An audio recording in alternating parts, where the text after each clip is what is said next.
Welcome students. आज हम करने वाले हैं टॉपिक 1.6। खैर टॉपिक 1.6 छोड़ें, हम करने वाले हैं रिस्पायरेटरी डिसऑर्डर्स। ठीक है, हम रिस्पायरेटरी सिस्टम के बारे में और से रिलेटेड डिफरेंट टॉपिक्स जो है पढ़ चुके हैं, चैनल पर अपलोडेड है। आप लोग वो वीडियो जरूर देखिएगा, लिंक होगा डिस्क्रिप्शन में। अच्छा, अब देखिएगा यहाँ पे क्या है। पहली डिजीज है ब्रोंकाइटिस। ब्रोंकाइटिस वो डिजीज है, इसमें क्या होता है कि ना ब्रोंकाई में इन्फ्लेमेशन हो जाती है। देखें, एयर पैसेज वे पढ़ चुके हैं, आपको पता है ब्रोंकाई क्या होता है, एल्वुलाई क्या होता है, ट्रेकी क्या होता है, ये पढ़ चुके हैं। नहीं पढ़ा तो वीडियो देख लें, रेस्पिरेटरी सिस्टम ऑफ ह्यूमन। ठीक है। अच्छा, अब यहाँ पे क्या है कि इन्फ्लेमेशन हो जाती है ब्रोंकाई की। अब जब ब्रोंकाई में हो जाती है इन्फ्लेमेशन, इसकी वजह से क्या होता है, क्या आपको कफ होता है और म्यूकस सिक्रेशन बढ़ जाती है, शॉर्टनेस ऑफ ब्रीथ होती है, मतलब सांस लेने में डिफिकल्टी, और लो फीवर। जब भी वैसे इन्फ्लेमेशन होती है तो फीवर तो लाजमी होना ही होता है। अब ये होता किस वजह से है? ये होता है स्मोकिंग की वजह से और बैक्टीरिया की वजह से। मतलब आपको ब्रोंकाइटिस या बैक्टीरिया की वजह से भी हो सकता है, स्मोकिंग की वजह से भी हो सकता है। और ये होते हैं इसके सिम्टम। अगर आपको इसे याद करना हो तो ये इसकी डेफिनेशन है, ये कॉज है, और ये वाली लाइन जो है यहाँ से यहाँ तक सिम्टम। अब एम्फाइसीमा को देख लेते हैं। एम्फाइसीमा में क्या होता है कि डिस्ट्रक्शन ऑफ एल्वुलाई हो जाती है। आपको पता है ब्रोंकाई के बाद जो ब्रोंक्यूल्स हैं वो एल्वुलाई तक ही जा रहे होते हैं। ठीक है, एल्वुलाई को पूरा डीपली में पढ़ा चुकी हूँ, वो भी देख लीजिएगा।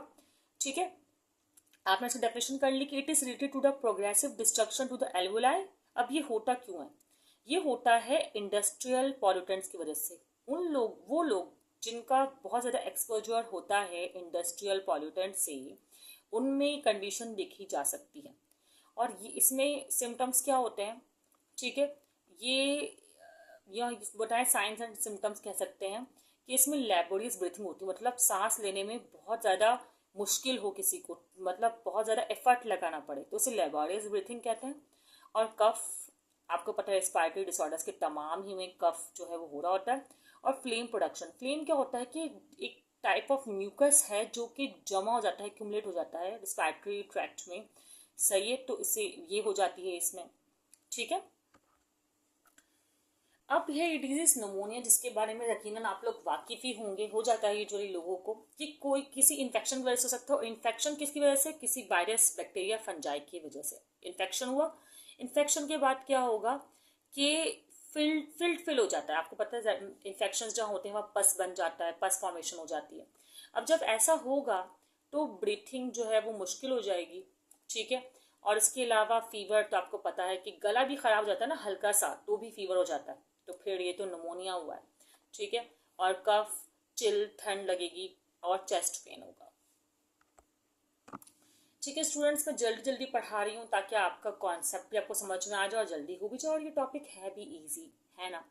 अच्छा, अब यहाँ पे हम बात करें अस्थमा की। ये भी इन्फ्लेमेटरी कंडीशन है, लेकिन ये इस बार बैक्टीरिया, फंजाई या वायरस की वजह से नहीं हो रही। ये होती है एक एलर्जिक रिस्पॉन्स।